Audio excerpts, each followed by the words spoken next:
Dahil dyan, Boss Bry, okay, final ano na to, prediction. Sino ang Final Four at ano ang sequencing, ano ranking na ating Final Four? Boss Bry muna, sino ang top 4 mo at anong ranking nila based on your pre-season 86 prediction? Champion, unahin natin, Lasal. Runner-up, Ateneo. Number 3, UP. Number 4, NU. Number 5, FEU. Yun na muna. Okay? Yeah. Top 4 na, top 4. Okay. Okay. So number 2 mo yung ano, 'di ba? Ateneo. Oo. Sige. Dahil ano to, I mean, feeling ko sila yung pwede maka-steal ng championship other than those two. At magiging bias ako dahil loves ko si Boss Rowena at nagro-root ako para kay CJ.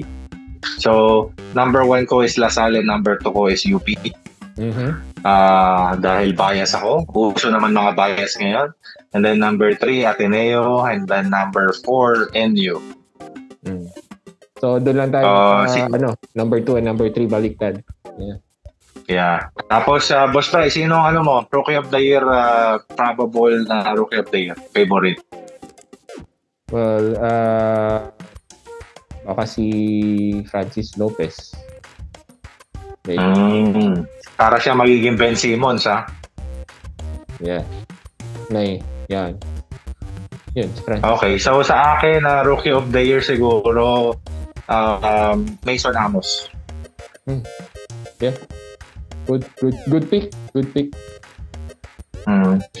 Tapos, Mythical 5 ko, masasama tingin ko si Mason Amos, Francis Lopez.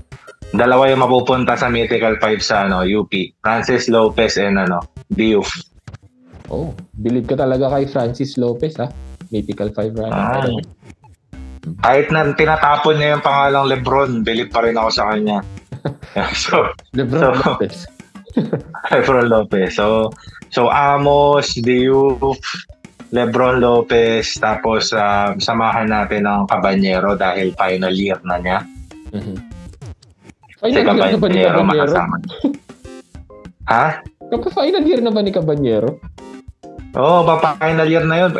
Labo naman hindi kunin ng PBA yung North Korea. Labo naman. Sabagay. Yeah. Tapos, ang number 5 ko, manggagaling sa De La Salle. So, nag-ano lang yan, si Michael Phillips ang magiging number 5 ko. So, it's gonna be DU and Michael Phillips on the front line. Tapos, si Amos ang magiging big forward and si Francis Lopez and Caballero. Yun ang aking naka-asterisk doon si Papa Jerome kasi alam naman natin hindi siya healthy. So I don't think kung maglaro man siya makakompleto na yung 14 games ng elimination. Depende sa health na lang. Yeah. Ikaw, Boss Fry, sino ang Mythical 5 mo? Mythical 5, Kai Balungay. Malik Diouf. Kevin Cambao. KQ okay. Yeah. Baka dalawa sila ni Michael Phillips. Okay. Possible kasi they're the favorites to be number 1 at the end of the season. So pwedeng dalawa yung candidate nila dyan, representative. And then the last one, JD Kagulangan. Okay. So Diouf and JD from UB. So lahat from elite school Balungay, tapos Michael Phillips, tapos si sino nga isa? KQ. Paano na si yung mahilig sa KD? Hindi ba kasama yun? Si Evan? Sa Mythical 5 Hindi ko nga naisama yung last season sa Mythical 5 ko. So, yeah, okay na ako doon. At least umuusbong ang love life ng ating Evan Nelly. Yeah. Iba na pala. Kala ko kasi hindi yung KD yung trick niya. Kasi Evan pangalan niya, di ba? Malay mo, bagay sila ni Evan na Alawi, di ba? Malay mo. Mas di ba? Mas bagay.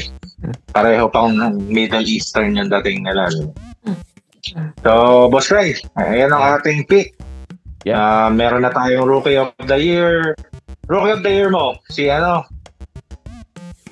Ayun, si Lebron. Si Lebron Lopez. Kung eligible naman siya, di ba? Si Amos. Rookie pa rin naman yun, di ba? Yeah. Nagkatalo tayo na matindi yung tingin ko kay Mason Amos. Pero feeling ko baka Mason Amos yan. I just forgot na may Mason Amos nga pala. Feeling ko mas magagamit siya kesa kay Lebron Lopez. Masyadong madami sa duty. Yeah. Kaya tingin ko nga si Portsky, kahit na hindi maglalaro yung this season, magagamit yun joke lang. Peace lang.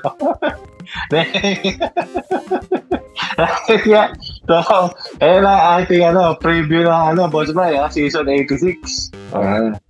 May 3 minutes pa tayo. Magpa 5 to 8 pa ba tayo? Hindi na.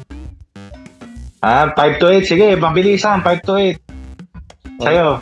Ako, sige, number 5, FEU, number 6, Adamson, number 7, UST, number 8, UE. Okay. Ako, bias ulit. Dahil lang sa UST ang Epale, number 5, UST. Number 6, Adamson. Number 7, FEU. Number 8, ano nga yun? UE. Kakaibang school mabanggit mo Muntik ko na masabi, New Era Muntik na. Boss Bray, magtatanghalian muna ako ng dinuguan, Kaya, manood kayo kasi every week may episode na kami kasi UAAP na naman, buhay na naman ang dog show, Boss Bray. Yes, buhay na naman. Sobrang excited ko. Kaso, problema ko sa manonood. Baka naman, commissioner, baka pwede naman i-live yan. Yan. Boy Gcash tayo na. Boy Gcash.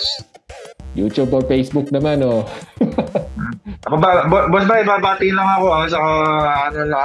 Mag-shoutout lang ako.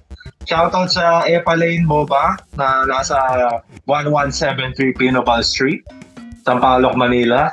Diba? Katabihan ng 24 Chicken at Kansen Sushi. At shoutout din kay Swashbuckler na tagagawa natin ng boba dyan. At shout out sa lahat ng masugid na taga-share, taga-like, taga-comment sa UAAP Basketball 24/7, 'di ba? At kung magsusugal kayo, 1xbet na. 'Di ba, Boss Bray? Yep. All right. This ends our episode. See you in the next one. Paalam. Peace. Bomba UE!